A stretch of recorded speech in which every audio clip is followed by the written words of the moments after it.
Aujourd'hui, je vais vous expliquer comment j'ai créé une application qui répertorie automatiquement tous les livres de ma bibliothèque, me suggère des recommandations en fonction de ceux que j'ai bien aimés et qui m'avertit quand j'ai déjà acheté un livre que j'avais oublié. Tout ça en quelques jours seulement et sans écrire une seule ligne de code en utilisant évidemment l'IA. Alors si vous aussi vous voulez développer une application mobile en partant de zéro avec l'IA, voici comment faire étape par étape. Si vous êtes nouveau ici, bienvenue sur cette chaîne, je m'appelle Quentin et je suis développeur iOS depuis presque 5 ans maintenant. Et sur cette chaîne, je vous partage mon parcours de développeur indépendant, les différentes applications que je développe et surtout les outils que je découvre quasiment tous les jours. Même si j'ai des périodes plus intenses que d'autres, ça fait maintenant plus ou moins 10 ans que je me suis mis à lire des livres de productivité, de business, de développement personnel et avec le temps, j'ai de plus en plus de mal à trouver un livre qui me plaît et surtout me rappeler si j'ai déjà lu un livre ou pas, ou si j'ai déjà tel ou tel ouvrage dans ma bibliothèque. Et ma compagne qui lit beaucoup de mangas, c'est encore pire. Elle sait jamais à quel tome elle en est, quel volume elle doit acheter,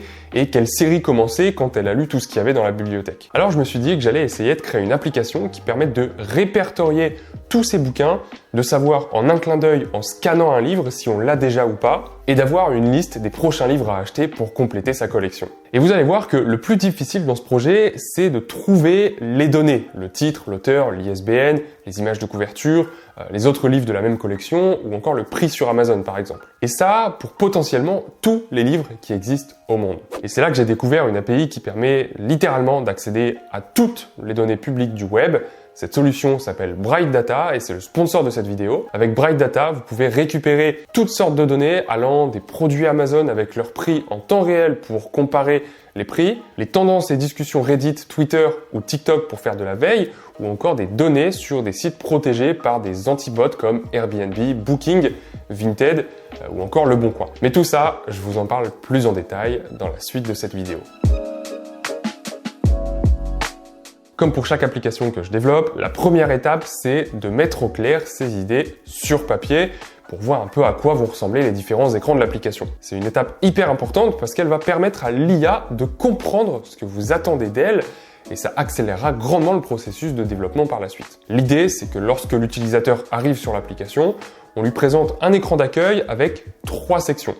Les prochaines lectures, donc les volumes ou les tomes des collections que je suis en train de lire, comme par exemple Naruto tome 4 si je suis en train de lire le tome 3. Les suggestions, donc les livres que l'application me propose en fonction des lectures passées, des lectures que j'ai bien aimées, et les ajouts récents, donc les derniers livres qu'on a achetés ou qu'on a empruntés. Alors évidemment, pour les suggestions, ça va être tout un challenge de réussir à proposer les bons livres et les prochaines lectures. Mais l'une des fonctionnalités principales de l'app, ça serait aussi de pouvoir rechercher un livre par mot-clé ou directement en scannant son code barre. Pour ça, on aurait une barre de recherche qui permettrait de rechercher un livre parmi tous les livres existants ou avec un mot-clé. Et on aurait alors une liste de plusieurs résultats de différentes collections, différentes éditions, pour être sûr d'avoir le même livre qu'on a dans sa bibliothèque. Parce que je sais que par exemple, ma compagne, elle a plusieurs livres, mais en différentes éditions, parce qu'il y a des éditions spéciales, reliées, brochées, etc., etc. Et si on ne l'a pas déjà, alors via les résultats de recherche, on pourrait cliquer sur celui qui nous intéresse, être redirigé vers un écran qui donne plus de détails pour ensuite l'ajouter à notre wishlist ou directement dans la bibliothèque. Et éventuellement, dans une prochaine version, on pourrait aussi rajouter une page qui regroupe tous les livres par collection pour savoir en un clin d'œil où j'en suis dans ma série et s'il me reste des tomes à acheter. On pourrait par exemple voir que dans la série Naruto, j'en suis à 53% parce que j'ai acheté tant de tomes sur ceux qui existent au total. Donc en apparence, il n'y a rien de bien méchant. En termes de développement, ça devrait aller assez vite, mais là où ça va me poser pas mal de problèmes, c'est dans la recherche des ouvrages pour réussir à récolter toutes les informations, les livres similaires ou encore les tomes d'une même collection. Donc, en quelques heures, j'ai réussi à obtenir quelque chose de plutôt sympa avec un design propre et relativement moderne. Pour ça, ce que j'ai fait, c'est que j'ai utilisé en fait un site qui s'appelle Mobin, je vous en parle souvent sur la chaîne, et qui regroupe des dizaines voire des centaines de captures d'écran pour quasiment toutes les applications que vous pouvez trouver sur l'App Store. Et du coup, j'ai fait une simple recherche avec le mot-clé livre qui m'a sorti tout un tas d'applications qui mettaient en page différents livres, que ce soit des livres audio ou des résumés de livres. Je me suis alors inspiré de différentes applications qui avaient un design similaire à celui que j'imaginais et j'ai fourni diverses captures d'écran directement à ChatGPT pour qu'il me fournisse un prompt qui détaille de manière précise le design que je vais attendre de l'IA, c'est-à-dire cursor juste après. Et une fois que j'avais ce prompt bien fourni qui décrit vraiment les couleurs, les polices, la mise en page à utiliser, eh bien j'ai fourni ce prompt à cursor et je lui ai demandé qu'il me développe les écrans un à un en lui fournissant également des photos et différents mock-ups de ce que j'avais réalisé sur un brouillon. Et en quelques prompts, le résultat a été assez surprenant parce que j'ai obtenu ce type d'écran en quelques heures seulement. D'ailleurs, ce qui est le plus long quand on code une application avec l'IA, c'est souvent de rédiger des prompts précis avec assez de contexte pour qu'il sache exactement ce qu'on attend de lui. Et une des astuces qui m'a fait gagner énormément de temps ces derniers jours, c'est de dicter directement mes prompts avec la voix. J'écris quasiment plus rien moi-même et pour ça j'utilise une application qui s'appelle Whisperflow et qui a complètement changé ma manière de prompter sur Cursor parce que contrairement à la reconnaissance vocale classique d'Apple ou d'autres applications de dictée, Whisperflow peut se connecter directement à l'application que vous utilisez et avoir une connaissance globale du contexte dans lequel vous l'utilisez. Et ça change tout parce que concrètement, ça veut dire que je peux directement lui parler d'un nom de fichier, d'une classe ou d'une structure. Il va automatiquement comprendre de quoi je parle et il va pas faire une traduction complètement farfelue en français. Du coup, j'ai quasiment jamais besoin de corriger le speech to text, ce qui était une horreur avant, et ça me fait gagner un temps fou dans ma rédaction de mes prompts. Alors, c'est un partage spontané. Si vous voulez tester Whisperflow, vous avez normalement 15 jours d'essai gratuit, mais si vous passez par le lien qui est dans la description, vous pouvez en profiter pendant un mois, et moi aussi, je gagne un mois gratuit. Donc, pour l'instant, j'ai la majorité de mes écrans de mon application, mais tout ça, c'est complètement statique. J'ai créé en fait des repos qui fetchent des données fictives que j'ai rentrées en dur dans mon code directement. Donc si on cherche un livre qui n'existe pas dans mon code, on n'aura aucun résultat. Et autant dire que ça va forcément arriver puisque j'ai codé qu'une dizaine ou une quinzaine de bouquins en dur. Donc actuellement, l'application ne sert strictement à rien. Pour que l'application prenne tout son sens, il va falloir partir à la conquête des données. Et c'est clairement le nerf de la guerre et c'est là-dessus que mon application pourra se différencier de toutes les autres applications concurrentes. Il existe évidemment des API qui fournissent ce genre de données avec un mot-clé ou un identifiant de livre, ça c'est ce qu'on appelle l'ISBN. On peut appeler par exemple des API comme Google Books ou l'API ISBN directement pour obtenir des informations comme le titre, description, les auteurs ou encore les images de couverture. Mais après avoir fait quelques tests avec vraiment des livres très différents, ces API-là ne sont pas idéales, et ça pour plusieurs raisons. Soit elles ne sont pas complètes, soit elles ne référencent que quelques éditions, ou certaines données sont manquantes dans les résultats de recherche. Donc, on pourrait s'en servir pour une première version de l'application, mais on risque de se retrouver avec des résultats de recherche partiellement vides. Alors, je vous avoue que j'ai pas mal galéré sur ce sujet-là, de la recherche des données, et là, à un moment, tout s'est débloqué, parce que j'ai reçu un mail en fait de Bright Data, qui a voulu m'accompagner sur ce projet. Bright Data, c'est une plateforme qui te donne accès à toutes les données publiques du web en temps réel et depuis une seule API unifiée. Et quand je dis toutes les données, je parle vraiment de toutes les données, même celles qui sont souvent une galère à récupérer parce qu'il faut utiliser du scrapping, contourner tout un tas de mécanismes comme les CAPTCHA, les bots anti-scrapping, etc., etc. Et je ne vous parle même pas des données qu'on veut récupérer sur des moteurs de recherche comme Google, des sites e-commerce comme Amazon ou la Fnac, et des données cachées sur les réseaux sociaux comme Instagram ou TikTok. Toutes ces données-là, que ce soit des avis utilisateurs, des trends, en gros, toute l'info que l'IA ou une application aimerait avoir pour répondre à l'utilisateur, mais qu'on ne peut normalement pas récupérer parce que les sites qui les fournissent n'ont pas d'API officielle ou alors c'est des API très limitées ou payantes, eh bien Bright Data permet de les récupérer. Et son fonctionnement, en fait, c'est pas magique. C'est juste qu'ils utilisent plusieurs briques très solides pour récolter toutes les données que vous pourriez imaginer. Par exemple, ils ont un web scrapper IA. Tu lui expliques en langage naturel ce que tu souhaites scraper sur un site et Bright Data génère automatiquement un scrapper complet pour toi. Ensuite, ils ont aussi un Web Access API ou un Web Unlocker.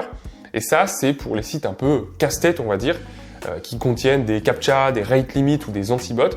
Eh bien, Bright Data contourne tout ça avec des proxys intelligents et des navigateurs virtuels. Tu leur envoies ta requête et tu reçois une page propre que tu peux ensuite scraper, alors soit toi-même, soit avec le Web Scrapper IA. Donc ça, c'est une chose, mais ils ont aussi des datasets déjà remplis, triés, formatés, qu'on peut utiliser tels quels, comme par exemple la liste de tous les produits Amazon avec les métadonnées, les avis clients, le prix, etc., etc. On a aussi par exemple les profils TikTok ou LinkedIn avec différentes statistiques, les médias sur IMDb, les stats des joueurs ou encore les matchs de la NBA. Bref, comme je vous le disais, on a vraiment toutes les données publiques qu'on peut imaginer récupérer pour notre application. Et parmi ces datasets, justement, il y en a une qui m'intéresse particulièrement puisqu'il s'agit du dataset Goodreads qui répertorie plus de 6 millions de livres avec 15 champs différents, donc titres, descriptions, etc. etc. Et donc, ça, c'est la première option que j'avais explorée. Et c'était d'utiliser justement ce dataset pour rechercher les livres qui correspondent à un mot-clé de recherche que l'utilisateur aurait rentré dans l'application. Et c'est une solution qui marche, puisque on l'appelle avec un simple appel API. On peut créer ce qu'on appelle un snapshot de ce dataset en utilisant le mot-clé de recherche. Et ensuite, Bright Data va récupérer un snapshot du dataset, c'est-à-dire un sous-ensemble de données qui correspond à la recherche en question. Donc si par exemple, je mets le mot-clé de recherche Deep Work, il va me créer un snapshot avec tous les livres qui correspondent à cette recherche parmi les 6 millions de livres de la base. Et la recherche, en vrai, elle est assez fiable, elle est même très fiable. Le problème, c'est que la base de départ est tellement grande que la création du snapshot peut prendre quelques secondes, voire quelques minutes. Et on se retrouve avec des résultats de recherche qui sont accessibles beaucoup plus tard par rapport à ce qu'on voulait afficher sur l'application. Donc cette première solution des datasets préconstruits, elle peut être très utile dans des cas d'analyse, de statistiques ou pour des données qu'on veut récupérer une seule fois par exemple, mais pas pour des données qu'on veut récupérer en temps réel. Et en plus de ça, dans ce dataset, j'aurai pas le prix sur Amazon ou la Fnac par exemple. Donc à ce stade, on a deux options, soit j'abandonne complètement le projet parce que les données sont trop complexes à récupérer, soit on trouve une autre solution pour obtenir les données d'un livre. Et c'est là que je suis tombé sur une fonctionnalité hyper intéressante de Bright Data, les scrappers IA. Donc après avoir créé un compte sur Bright Data, on arrive sur la homepage qui propose de dialoguer avec une IA pour lui expliquer un petit peu son projet et qu'elle nous guide pas à pas pour utiliser les différents outils Bright Data. Donc moi j'ai pas mal discuté avec elle et pour lui expliquer justement les différentes fonctionnalités de mon application. Et c'est de là en fait qu'elle m'a proposé le dataset Goodreads dans un premier temps. Donc en fait on peut aller ici dans Data, My Dataset ou Dataset Marketplace et on voit ici qu'on peut utiliser différents datasets comme par exemple parmi les plus populaires les profils LinkedIn, les produits Amazon, les entreprises qui sont sur Glassdoor, les profils Facebook, etc., etc. On voit qu'on a vraiment plein de datasets différents, les profils TikTok, les applications sur l'App Store. Et donc tout ça, ce sont des datasets qu'on peut directement utiliser dans son application via des appels API. Ensuite, l'IA de Bright Data m'a aussi proposé d'utiliser un scrapper personnalisé pour aller scraper directement les sites comme Amazon ou la Fnac. Donc pour ça, on peut aller dans l'onglet Data, My Scrapper, et on peut cliquer sur New et créer développer notre propre scrapper web personnalisé. Et donc là, j'ai plusieurs options. Soit je peux créer un scrapper en partant de zéro, en écrivant le code moi-même. Soit je vais utiliser un template, comme par exemple scraper les produits sur Amazon, les vidéos YouTube, les profils Facebook, LinkedIn, etc. Soit je peux utiliser directement l'IA de Bright Data en lui expliquant ce que je souhaite scraper. Et donc ici, on a deux champs à remplir. Le premier, c'est le target URL, l'URL sur lequel on veut scraper les données. Et donc pour moi, ça va être amazon.fr/s. Alors pourquoi /s? Parce que /s suivi du paramètre, c'est l'URL sur lequel on fait une recherche. C'est-à-dire que si j'écris /s avec le paramètre k égale et un ISBN particulier, donc là je vais chercher l'ISBN spécifique qui est celui-ci, et bien si je scrape sur cette page, et bien ça va être le résultat de recherche de cet ISBN là. La preuve, si je fais un copier-coller et que je vais ouvrir un nouvel onglet, on tombe bien sur la recherche 241, etc., etc. pour ce livre-là sur Amazon, c'est-à-dire le livre Investir pour être libre de Mounir, le CEO de Finary. Donc on peut donner cette URL-là comme exemple. Ce qu'il faut comprendre, c'est que ici on doit rentrer un exemple d'une page qu'on va devoir scraper, donc pas forcément toutes les pages Amazon, mais celle-ci en exemple, ça va être qu'un exemple, et après on viendra remplacer le paramètre. Et ensuite, on va devoir lui expliquer en quelques phrases ce qu'on veut scraper et sous quel format. Donc moi, ce que j'ai fait, c'est que j'ai demandé à ChatGPT de me générer un prompt en anglais pour demander à Bright Data de scraper les informations, comme par exemple l'ISBN, etc., etc. Donc voici le prompt qu'il m'a fourni. en fonction d'un ISBN, recherche le livre sur Amazon.fr et retourne le titre, l'auteur, le format, brochet, poche, etc., l'URL du produit, l'URL de la couverture, les ratings, etc., etc. Et donc j'indique bien que le paramètre du scrapper, ça va être bien l'ISBN sous forme de chaîne de caractères. Ensuite, on peut cliquer sur générer le code. Alors, ça va prendre quelques minutes. Il va essayer de comprendre déjà comment est structurée la page Amazon de recherche que je lui ai fournie en paramètres. Et ensuite, il va générer automatiquement le code du scrapping qui va aller chercher automatiquement les informations qui m'intéressent. Alors, après quelques minutes, il m'a généré un scrapper qui va donc sur le site d'Amazon, qui récupère l'ISBN, qui navigue sur la page produit en question, parce qu'on a vu que nous, on était sur une page de recherche. Donc ensuite, il va automatiquement naviguer sur la page du produit et récupérer tout un tas d'informations.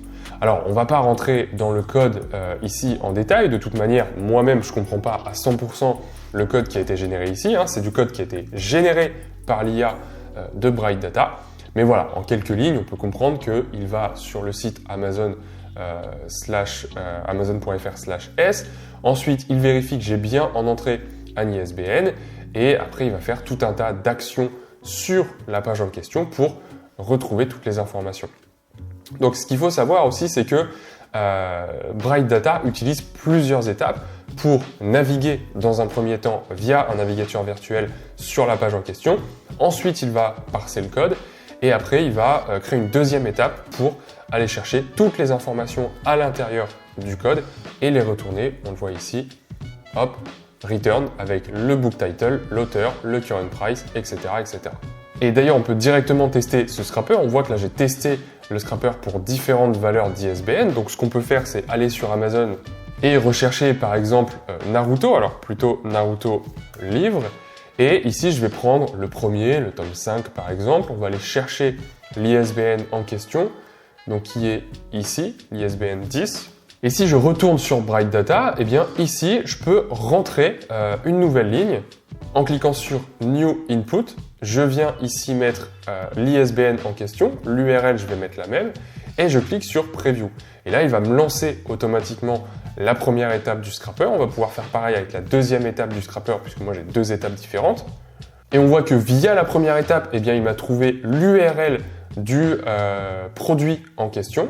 Ensuite, on peut lancer avec les mêmes paramètres la deuxième étape du scrapper et on obtient automatiquement, si je clique ici sur Show Results, eh bien, un JSON avec toutes les informations récupérées, donc le titre Naruto tome 5, l'auteur, l'image de couverture, la description, etc. etc. Donc j'ai bien l'ISBN, les dimensions, la disponibilité, les notes, les catégories aussi, ça peut être intéressant pour notre application.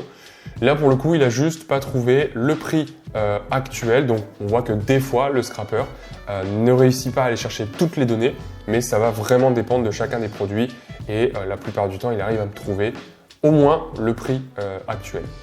Et encore, là justement, on a utilisé un scrapper classique, mais si je vais par exemple dans Web Access API et que je vais ici sur créer un Unlocker API, eh bien, il va me permettre d'accéder au site web en contournant tout ce qui est rate limit, anti-bot, CAPTCHA, etc., etc. Ce qui peut être des fois la cause du manque de données qu'on a récupérées dans le JSON. Donc si jamais vous avez des données qui sont incomplètes, c'est probablement à cause de protection des sites qui ne veulent pas se faire scraper. Et donc vous pourriez utiliser ici le Unlocker API qui permet vraiment d'accéder au site web et de contourner toutes les protections. Donc si je retourne dans mon scrapper, on voit ici qu'il a été lancé à plusieurs reprises. Je peux récupérer sous format JSON les données qui ont été renvoyées tout simplement par le scrapper. Et donc on voit, là j'avais fait un autre test avec l'ISBN pour Harry Potter, et bien j'ai toutes les données récupérées, le prix, la currency, le symbole, les descriptions, etc., etc. Et donc typiquement, tout ça, eh bien c'est ce que je vais récupérer directement dans mon application pour pouvoir afficher certaines données, comme par exemple le titre, l'image de couverture, etc., etc. Et donc ensuite, eh bien, je pourrais faire la même chose pour le site de la Fnac. Je vais créer un deuxième scrapper et qui, au lieu d'aller scraper sur Amazon, va scraper sur les données de la Fnac.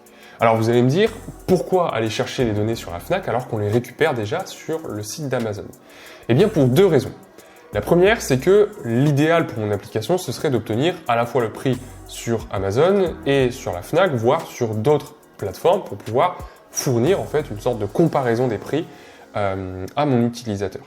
Et la deuxième, c'est que malgré tout, comme on vient de le voir, eh bien, certaines étapes du scrapping peuvent échouer et donc croiser les sources sur plusieurs plateformes nous permettra vraiment d'augmenter les chances de réussite et d'avoir des données les plus complètes possibles. Peut-être que sur Amazon, des fois, on ne va pas réussir à obtenir le prix, mais qu'on l'aura sur la Fnac. Peut-être pareil pour les auteurs ou la description.